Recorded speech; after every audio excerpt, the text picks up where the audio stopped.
The moment the door slammed behind me, the first splash of cold rain hit my shoulders, and the reality sank in. They had actually done it. Thrown out, like I was nothing more than a mistake they wanted to wash away.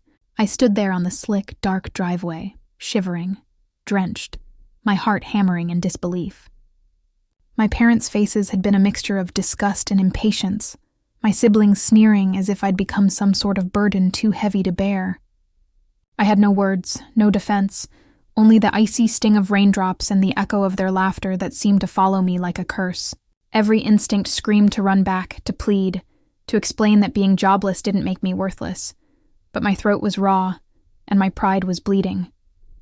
I felt smaller than the puddles forming at my feet, invisible in the storm. My mind raced in fragments. How could they do this to their own child?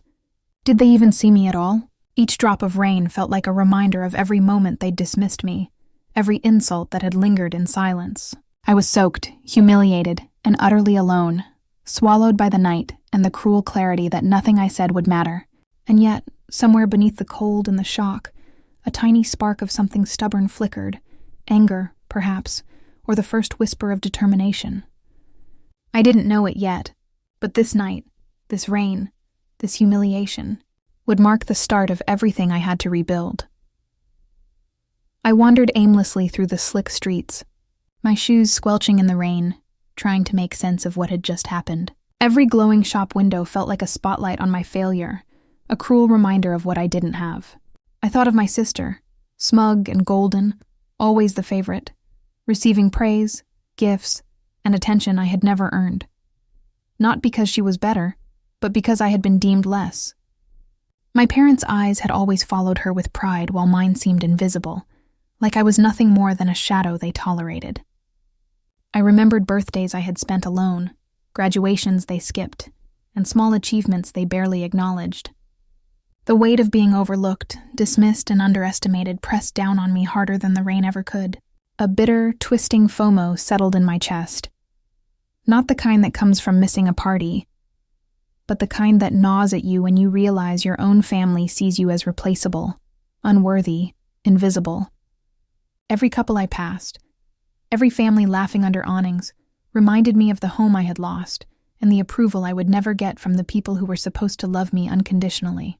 Anger, sadness, and disbelief blended into one sharp, aching pulse, but under it all was a quiet, simmering resolve.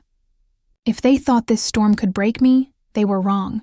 Even now, soaked and shivering, I knew that somehow, some way, I had to prove not just to them but to myself, that I was not the failure they wanted me to be.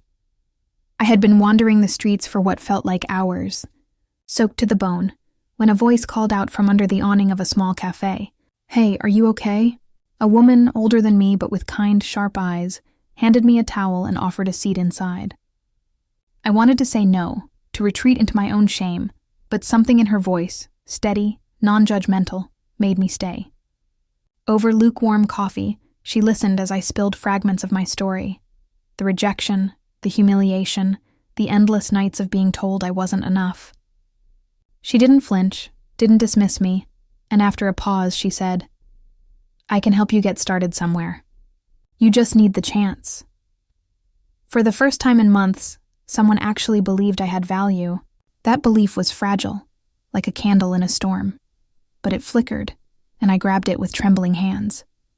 As we discussed the small job opportunity she could set me up with, part of me wanted to argue that I wasn't ready, that I'd fail. But another part, the part I hadn't felt in years, leaned forward. Maybe I wasn't completely powerless. Maybe I could start to rebuild, one cautious step at a time. And yet self-doubt lingered, whispering that this was temporary, that they'd laugh if they knew I had to accept help. But for now, seated with warm coffee seeping into my chilled fingers, I allowed a tiny spark of hope to take root.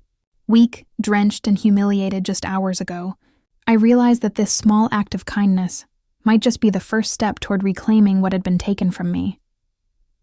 The days blurred together as I threw myself into work. Every morning a battle to shake off the remnants of shame and doubt. I arrived early, stayed late, and soaked up every bit of knowledge I could. Watching, listening, asking questions, learning faster than I ever thought possible. Some nights I went home exhausted, my body aching, my mind spinning, wondering if it was all worth it, if my family's rejection had defined me forever. Yet there were small victories, too. A compliment from a supervisor, a task completed flawlessly, a smile of approval that felt like a fragile thread of validation. Each tiny win pulled me forward, giving me a taste of what life could be if I didn't crumble under the weight of their judgment. I started noticing opportunities others overlooked, investing time in side projects, quietly planning, imagining a life that was mine alone. A chance encounter with a former colleague hinted at connections to a better-paying position. A casual comment about investments planted ideas of financial growth. The juxtaposition was dizzying. One moment, I felt the sting of inadequacy. The next, a flicker of excitement, imagining what could be possible if I kept pushing. Slowly, painfully, I began to feel the faint pulse of empowerment. The weak, jobless version of me was fading, replaced by someone who might just be capable of standing on her own. Someone who could eventually surprise the people who had thrown her into the rain. Each struggle was shaping me, each small triumph a step toward the life I didn't yet fully understand, but desperately wanted. Even as I climbed forward, the memories kept creeping back, uninvited. I could see my sister smirking at my high school graduation, the only gift she received being showered in praise while my presence was barely acknowledged. My parents had laughed when I stumbled through my first job interview, making jokes that left me frozen, unable to defend myself. Birthday parties I had quietly endured, sitting in the corner while the favorite child received every present, every cheer, haunted me.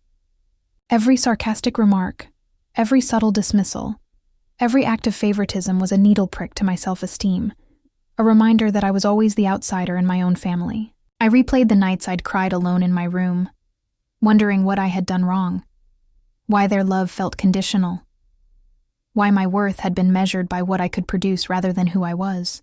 And yet, buried beneath the anger and hurt, a small, burning question lingered. Would they ever truly face the consequences of their cruelty?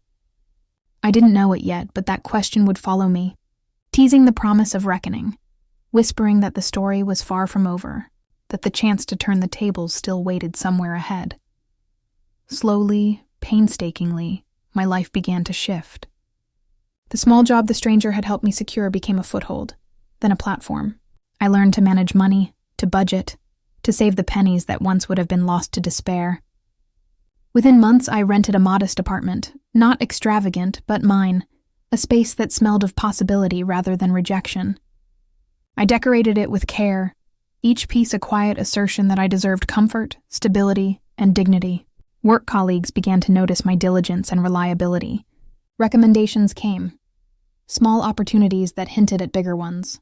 I could feel the first stirrings of self-respect returning, fragile but growing, contrasting sharply with the humiliation I had endured at my family's hands. Where once I had been a shadow in their eyes, I now stood taller, making decisions for myself, accountable only to my own standards. And in the back of my mind, the thought that they might one day see me thriving, wealthy, confident, untouchable in ways they couldn't anticipate, began to take root. The rain-soaked nights, the rejection, the scorn, they were shaping me into someone they would no longer recognize, someone who might, in time, command the very respect they had once withheld. I kept my progress quiet, a secret garden growing out of sight of the family that had discarded me. I invested cautiously, learning the ropes of stocks and small ventures, turning pennies into sums that felt almost unreal. Nights spent poring over numbers and strategies replaced hours of self-doubt, and the satisfaction of seeing those small risks pay off was intoxicating. At work, my dedication was noticed, and a promotion came, not as a gift, but as recognition of skill, perseverance, and relentless effort. I even launched a small side business, a venture that allowed me to carve out independence while testing my own limits. The irony wasn't lost on me. The same people who had laughed at my failure had no idea that I was quietly building an empire of my own. Each email I sent, each deal I closed, felt like a whispered triumph. The power reversal was subtle at first. Underestimated by my family, overlooked by everyone who had dismissed me, I was now someone whose decisions and success had weight, whose opinion mattered. The thought of them eventually learning the truth sent a thrill through me, a mix of vindication and anticipation. I was no longer the child they had rejected. I was becoming a force they could never have imagined. It started with small, almost accidental glimpses. A mutual acquaintance mentioned my new position at work with wide-eyed surprise, and I felt a flicker of something I couldn't name. Satisfaction, yes, but also caution.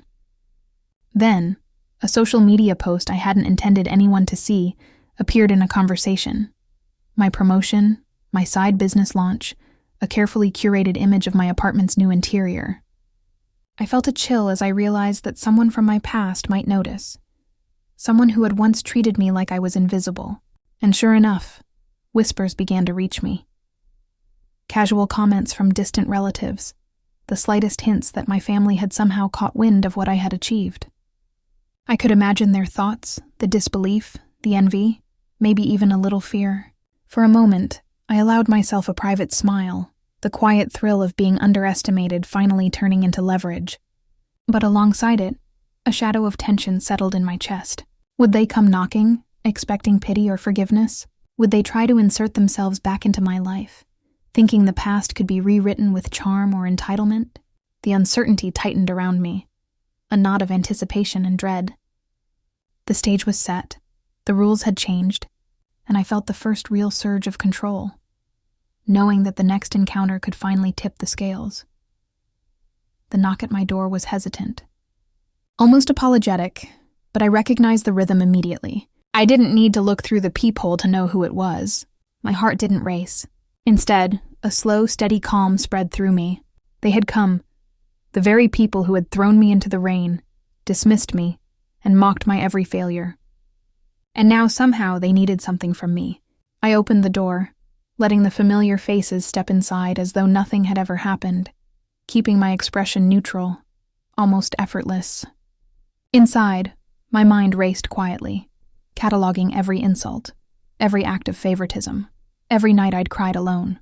And yet outwardly I gave nothing away, just a polite nod, a soft invitation to sit. There was a strange, intoxicating satisfaction in watching them realize I had survived, thrived, and become unshakable without their approval. Their eyes flicked around my apartment, noting the tasteful decor, the subtle hints of stability and success I'd cultivated.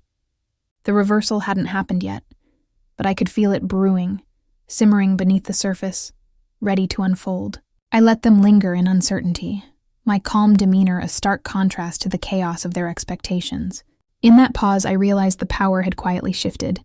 I was no longer the one desperate, invisible, or overlooked. I was the one holding the cards, and they didn't even know it yet. I invited them to dinner, a gesture that seemed ordinary, but was anything but. The table was set meticulously, every detail deliberate.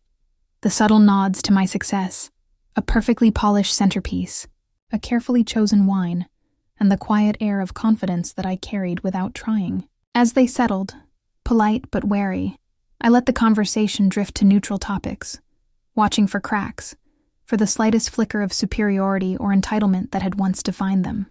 And then, as if rehearsed in my mind 1,000 times, I began to weave the story of those years, not as accusation, not as bitter confession, but as a narrative of my own survival.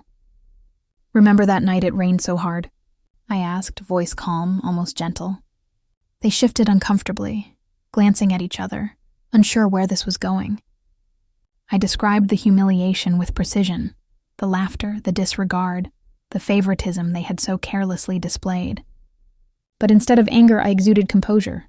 Every detail was accurate, every moment framed to show not just their cruelty, but the consequences of it on my growth, my determination, and my rise.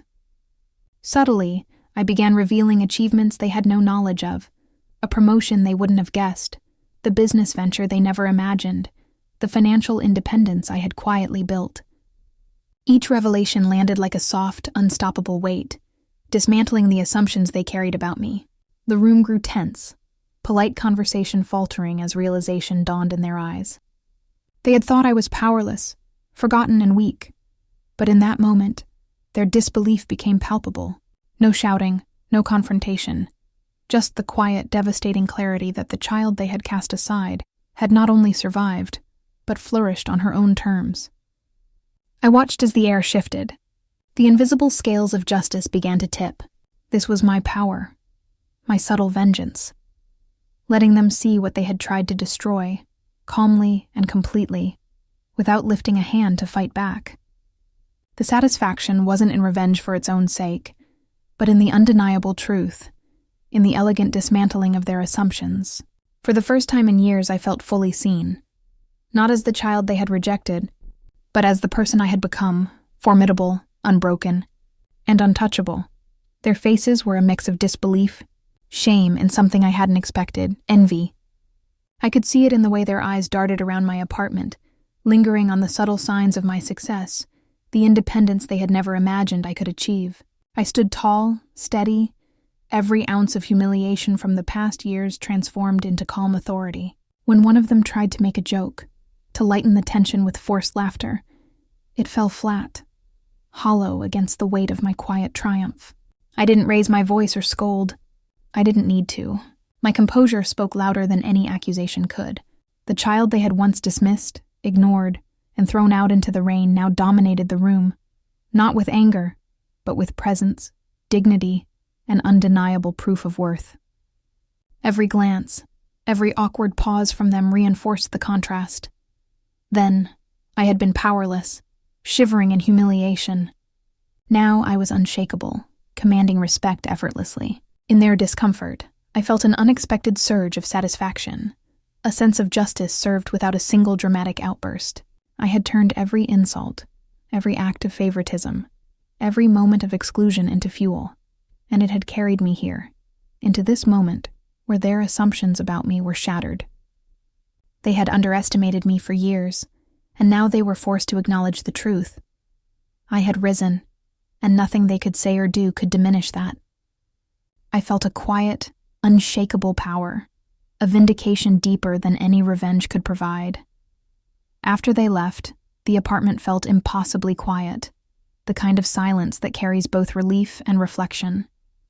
I sank into the chair by the window, looking out at the city lights shimmering through the night, and let myself think of everything I had endured. The humiliation, the rejection, the cold rain that had once soaked me to the bone, all of it had forged me into someone I barely recognized, yet wholly myself. Forgiveness hovered at the edge of my thoughts, tempting and complicated. Part of me wanted to release the weight of anger, to move entirely unburdened, but another part understood that choosing not to forgive didn't make me cruel. It made me self-aware, protecting the life I had built. I had grown stronger, not just in status or wealth, but in the quiet confidence that comes from surviving what others thought would destroy you. The past could no longer touch me. It had shaped me, yes, but it no longer defined me. And in that stillness, I felt the bittersweet satisfaction of justice meted quietly, without spectacle. The wrongs of the past acknowledged, the pain transformed into power, and the knowledge that I had risen while remaining true to myself. For the first time in years, I could exhale fully, knowing that the story was mine, the ending mine, and the strength I had gained unshakable. Just as I settled into the quiet triumph of my life, an unexpected letter arrived, neatly embossed and unmistakably official. I opened it carefully, curiosity and a flicker of disbelief mingling in my chest. Inside was confirmation that a distant relative I had never known had left me a substantial inheritance, entirely unanticipated and legally binding. The amount was enough to cement my financial independence, to elevate my ventures beyond anything my family could have imagined. A small private smile curved on my lips as I realized the poetic justice. Even beyond my own efforts, fate had chosen to reward me while they remained blind to it. No one had expected this twist, least of all them, and it was deliciously silent, a final, unseen nod to every struggle, every humiliation I had endured.